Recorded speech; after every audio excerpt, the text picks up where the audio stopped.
হজ ফরজ হওয়ার পরে খুব দ্রুত হজ করে নেওয়া, বিলম্ব না করা। বিলম্ব যদি কেউ করে, আল্লাহ না করুক, তার যদি মৃত্যু চলে আসে, তাহলে এই লোকের অবস্থাটা কি হবে? সে দুনিয়ার থেকে বিদায় হয়ে গেল, কিন্তু সে হজ করতে পারে নাই। আল্লাহ রসুল বলেন, মান আতাকাল হাজ্জা, যে ব্যক্তি হজের সমর্থন, যে ব্যক্তি হজ করার সামর্থ্য আছে, কিন্তু ফালাম মিয়াহুজ্জা, সে হজ করে নাই, গরিমসি করতেছে, এই বছর না আগামী বছর, এমন করতে করতে সে হজ করে নাই, সে মারা গেছে। রাসূল বলেন, সে মারা যাক, ফাসাওয়াউন আলাইহি মাতা ইয়াহুদিয়ান আও নাসরানিয়ান। নবী বলেন, ওই লোক ইহুদি হইয়া মারা যাক আর খ্রিস্টান হয়ে মারা যাক, উভয়টাই সমান। অর্থাৎ গরিমসি করার কারণে যদি তার উপর থেকে হজ করা সম্ভব না হয়, সে যদি হজ না করতে পারে, তার মৃত্যুটা কখনো মুসলমানের মৃত্যু হবে না, তার মৃত্যু হবে ইহুদির মৃত্যু, তার মৃত্যু হবে খ্রিস্টানদের মৃত্যু। নাউজুবিল্লাহ। ফরজ হইলে খুব দ্রুত হজ করে যায়। মুসনাদে আহমদের হাদিস 1833 নম্বর হাদিস, রাসূল বলেন, মান আরাদাল হজ্জা ফালইয়াতাআজ্জাল। নবী বলেন, কেউ যদি হজ করার ইচ্ছা করে, অর্থাৎ কারো যদি হজের সামর্থ্য আসে, সামর্থ্যবান হয়, সেই জন্য ফালইয়াতাআজ্জাল, তার জন্য উচিত, তাকে আল্লাহ নবী আদেশ করতেছেন, সেই জন্য হজটাকে তাড়াতাড়ি করে নেয়। ফাইন্নাহু ক্বাদ ইয়ামরাদু মারিদুন, কেননা হতে পারে সে কখনো অসুস্থ হয়ে যেতে পারে। ফাইন্নাহু ক্বাদ ইয়ামরাদু, হতে পারে সে অসুস্থ হয়ে যেতে পারে। ওয়াতাদিল্লু দাল্লাতু, তার যে প্রয়োজনীয় সামগ্রী সে সঞ্চয় করেছে, জোগাড় করেছে, তার এই প্রয়োজনীয় জিনিসগুলো হারিয়ে যেতে পারে। ওয়াতাকুনুল হাজাতু ওয়াতারিদুল হাজাতু, হতে পারে তার সামনে কোনো ধরনের মুসিবত চলে আসতে পারে। বিলম্ব করার কারণে এই তিনটার যে কোনো একটা যদি চলে আসে, সে তো হজ করতে পারবে না। আর হজ যদি না করতে পারে, তার মৃত্যু ইহুদির মৃত্যু, খ্রিস্টানের মৃত্যু হোক, রাসূল বলেন উভয়টাই সমান। তাহলে হজ ফরজ হওয়ার সাথে সাথে খুব দ্রুত হজের মাসে হজটা সম্পন্ন করে নেয়। তাহলে হজ তাড়াতাড়ি করা কত জরুরি। মুস্তাদে আমাদের আরেকটা হাদিস, রাসূল বলেন, তাআজ্জালু ইলাল হাজ্জি, উম্মত তুমি দ্রুত হজ করে ফেলো, তুমি দ্রুত হজ করো। তোমাকে যখন আল্লাহ সচ্ছলতা দিয়েছেন, তুমি বিলম্ব করো না। কেন? ফাইন্না আহাদাকুম লা ইয়াদরি মা ইয়ারিদু লাহু, তোমাদের কেউ জানে না তার কখন কোন সমস্যা চলে আসে, সে তো জানবে না, জানতেই পারে না। তার কাছে তো এমন কোনো খবর আসে নাই সে আগামী 10 বছর পর্যন্ত সুস্থ থাকবে, টাকা পয়সা থাকবে, সব কিছু থাকবে। এই জন্য তার উচিত, সে যেহেতু জানে না, তার তাড়াতাড়ি হজ করে নেওয়া উচিত। আরও চমৎকার এক হাদিস তাড়াতাড়ি হজ করার ব্যাপারে, সহিহ ইবনে হিব্বানের হাদিস 3695 নম্বর হাদিস। রাসূলুল্লাহ সাল্লাল্লাহু আলাইহি ওয়াসাল্লাম বলেন, হাদিসে কুদসি, ইয়াকুলুল্লাহু আযজা ওয়া জাল্লা, আল্লাহ নিজে বলেন, ইন্না আবদান সাহাতু লাহু জিসমাহু ওয়া ওয়াসাতু আলাইহি ফিল মাঈশা। আল্লাহ তাআলা বলেন, আমার এক বান্দাকে আমি তার শরীরটা সুস্থ রেখেছি, তার দেহ আমি সুস্থ রেখেছি। ওয়া ওয়াসাতু আলাইহি ফিল মাঈশা, তার জীবিকার মধ্যে আমি আল্লাহ সচ্ছলতা দিয়েছি, তাকে অনেক টাকার মালিক বানিয়েছি। তার চোখের সামনে কত মানুষ দিন মজুরি কাজ করে, মাথার ঘাম পায়ে ফেলতেছে, বিকালবেলা শুধু 700 টাকা হাজিরা নিয়ে চলে যায়। আর ওই লোকটা যাকে আমি সচ্ছল বানিয়েছি, সে শুধু যে এসির নিচে বসে একটা সই করে চলে আসে, মাস শেষে 2 লক্ষ 3 লক্ষ টাকা গয়না নিয়ে আসে। আল্লাহ বলেন, ও বান্দা, এই যে তোমাকে আমি এসির নিচে বসাইয়া শুধুমাত্র একটা স্বাক্ষর করাইয়া তোমাকে মাসের শেষে 1 লক্ষ 2 লক্ষ টাকা আমি তোমাকে দিয়ে দিলাম, এটা তো আমি আল্লাহ তোমার রিজিকের মধ্যে সচ্ছলতা দিয়েছি। বান্দা, তুমি তোমার জ্ঞানের মাধ্যমে, তোমার নিজের ইচ্ছা শক্তির মাধ্যমে তুমি এত টাকা কামাই করতে পারবে না। কেননা তুমি যদি নিজে কামাই করতে পারতে, তোমার সামনে দিন মজুর মানুষগুলো তো এতগুলো টাকা কামাই করতে পারতো। আল্লাহ বলেন ওয়াসআতু লাহু ফিল মাঈশা, ও বান্দা আমি আমার ওই বান্দাকে রিজিকের মধ্যে সচ্ছলতা দিয়েছি। এরপরও তামজি আলাইহি খামসাতু আওয়ামিন, আল্লাহ বলেন ওই বান্দা হজ ফরজ হওয়ার পরে 5টা বছর চলে গেছে, অতিক্রান্ত হয়ে গেছে। লা ইয়াফিদু ইলাইয়া, আল্লাহ বলেন ওই বান্দা আমার কাছে মেহমান হয়ে কানায় কাবা তাওয়াফ করতে আসে নাই। লা মাহরুমুন, নিশ্চিত আমার ওই বান্দা আমি আল্লাহর রহমত থেকে বঞ্চিত। নাউজুবিল্লাহ। আল্লাহ নিজে হাদিসে কুদসির মধ্যে বলতেছেন একজন বান্দার হজ ফরজের পরে যদি 5টা বছর চলে যায়, সে 5 বছরের মধ্যে হজ করে না, ওই বান্দা নিশ্চিত লামাহরুমুন, সে বঞ্চিত, আমি আল্লাহর রহমত থেকে সে বঞ্চিত। আর যে বান্দা আল্লাহর রহমত থেকে বঞ্চিত হয়ে যাবে, দূরে সরে যাবে, ওই বান্দা কখনো আল্লাহর রহমত থেকে তওবা কবুল হওয়া ছাড়া আল্লাহর রহমত পাওয়ার সুযোগ তার থাকবে না। এই জন্য হজ ফরজ হওয়ার সাথে সাথে খুব দ্রুত হজকে সম্পূর্ণ করে নেব। আরও কঠিন এক হাদিস, আমি পড়া খুব অবাক লাগছে হাদিসটা। সহিহ ইবনে খুজাইমার হাদিস, 2506 নম্বর হাদিস।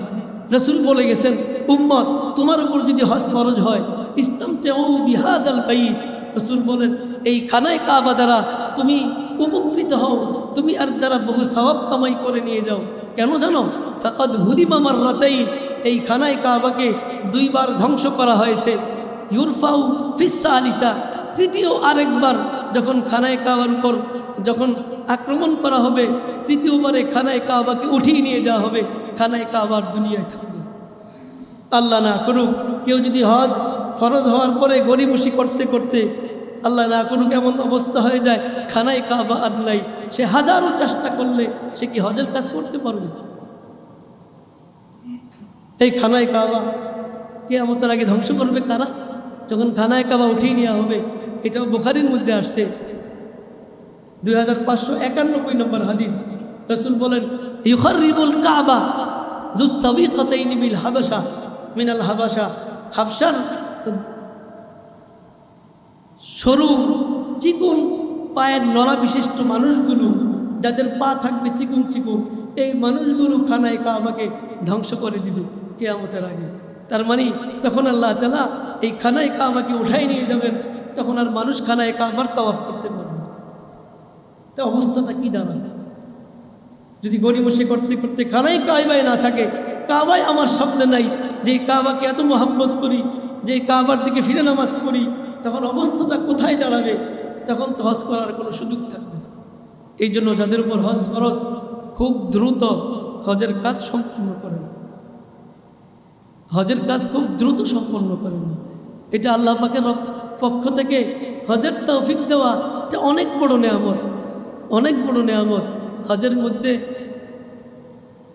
হজের জায়গাগুলোতে যেখানে হজের কাজ সম্পন্ন করে, ইসলামের অনেক বড় বড় নিদর্শন আছে।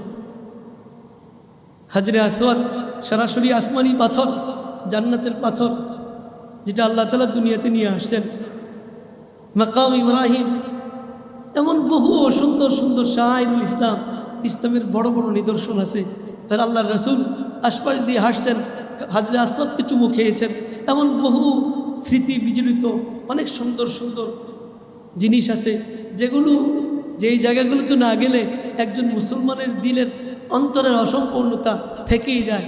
যখন ওই জায়গাতে যাবে তো একজন মুসলমানের দিলের সম্পূর্ণতা আসবে।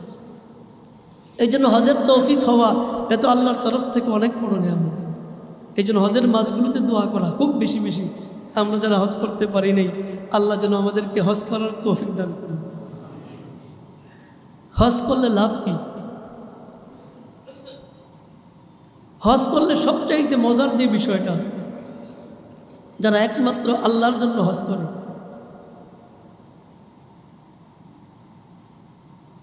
সে যখন নামাজে দাঁড়াবে, তার দিলের যে অনুভূতি, তার হৃদয়ের যে একটা অনুভূতি, তার দিলের যে এক স্বাদ, তার স্মৃতিপটে, তার অন্তরের মধ্যে কল্পনার জগতে খানায় কাবা সে সবসময় তার সম্মুখে পাবে। নামাজে যখন দাঁড়াবে, এর চাইতে মজার আর কি হইতে পারে? তিরমিজি শরীফের হাদিস, 811 নম্বর হাদিস। হজের কি ফজিলত! রাসূল বলছেন মান হাজ্জা ফালাম ইয়ারফুস ওয়ালাম ইয়াফসুক গুফিরা লাহু মা তাকাদ্দামা মিন যামবি। যে হজ করলো কিন্তু হজের সফরে কোনো ফাহেসা কথা বলে না, হজের সফরে নজরকে হেফাজত রেখেছে, হজের সফরে সে খুব নিয়মতান্ত্রিক চলাফেরা করেছে, ফাহেসা অশ্লীল বাক্য বিনিময় করে না, কারোর সাথে অশ্লীল কথা শেয়ার করে না, দিলের মধ্যে কল্পনা আনে না, ফালাম ইয়ারফুস খারাপ কথা বলে না, ওয়ালাম ইয়াফসুক ফিসকি কাজ করে না, গালিগালাজ। হজের সফর তো খুব কঠিন, যে এই কাজগুলো না করে রসুল বলেন তার অতীত জিন্দিগির সব গুনাহ আল্লাহ মাফ করে দেন।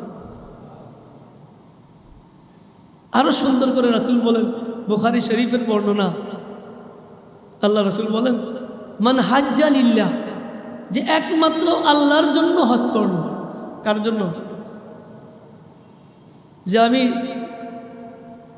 10 বার হজ করছি, এসা হুজুরের সাথে দেখা করছি,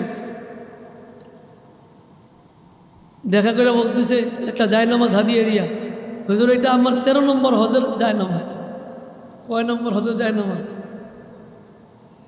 কথাটা বুঝছেন কি বলছি? হুজুর এটা আমার 13 নম্বর হজের জায়নামাজ। কে বলছে আপনাকে এই কথাটা বলতে? এটা আপনার 13 নম্বর না 39 নম্বর হজের জায়নামাজ। কেন বলতে আসলে? আপনার তো এই কথা বলার দরকার নাই। আপনি 13 বার করছেন না 30 বার করছেন, কে জানে? আপনি কি বুঝাইতে চাচ্ছেন এই কথার দ্বারা? তার মানে আপনি বুঝাইতে চাচ্ছেন হুজুর আমি তো প্রতি বছরই হজ করতেছি। না, আপনি লোক দেখানো কোনো আমল করবেন না।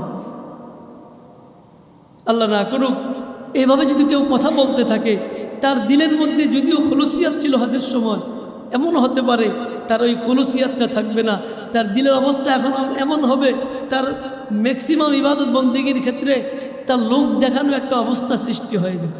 আর একজন মুমিন যখন তার ইবাদতের মধ্যে লোক দেখানো ভাব তার দিলের মধ্যে চলে আসবে, তো তার ইবাদত আল্লাহ কোনোটাই কবুল করবে না। এই কথা বলার কোনো দরকার নেই। এটা রাসূল বলছেন মান হাজ্জা লিল্লাহ, যে ব্যক্তি একমাত্র আল্লাহর জন্য হজ করেছে। কাউন্সিলর ইলেকশন করার জন্য হজ করে নেই। এখন তো কাউন্সিলর ইলেকশন করার লেগে হজ করতে হয়, হাজি না লাগলে আবার কেমন দেখা যায়। এলাকার মাতবর হবে, হজ করা লাগে, আর হাজি না হইলে আবার কি মাতবর বানাবে?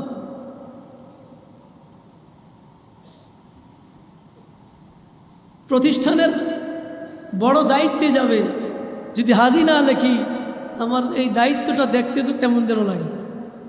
নিচের সেক্রেটারি, সাধারণ সম্পাদক, আরে কোষাধ্যক্ষ, সাধারণ সম্পাদক, কোষাধ্যক্ষ, হেরা হলো হাজি সাহেব, এরা আমি সভাপতি, আমার নামে শুরুতে হাজি শব্দটা নাই। যার টাকা ঋণ করে হইলেও হজটা করে আসে। হজ করলো কি জন্য? একটা পদে বসার জন্য না। এই হজ এর দিকে আল্লাহ সামান্যতম প্রক্ষেপ করবে না। হাদিসের মধ্যে এইটাই বলতেছেন রাসূল, মান হাজ্জা লিল্লাহ, যে একমাত্র আল্লাহর জন্য হজ করবে, ফালাম ইয়ারফুস ওয়ালাম ইয়াফসুক, হজের মধ্যে অশ্লীল কোনো কথা বলে না, কোনো খারাপ ব্যবহার করে না, ফিসকি কোনো কাজ করে না। রজা কায়াউমিন ওয়ালাদাতুহু উম্মুহু, সে তার বাড়ি, সে হজের সফর থেকে যখন বাড়িতে ফিরল, সেজন্য তার মার গর্ভ থেকে দুনিয়াতে আসলো এমন গুণামুক্ত অবস্থায়।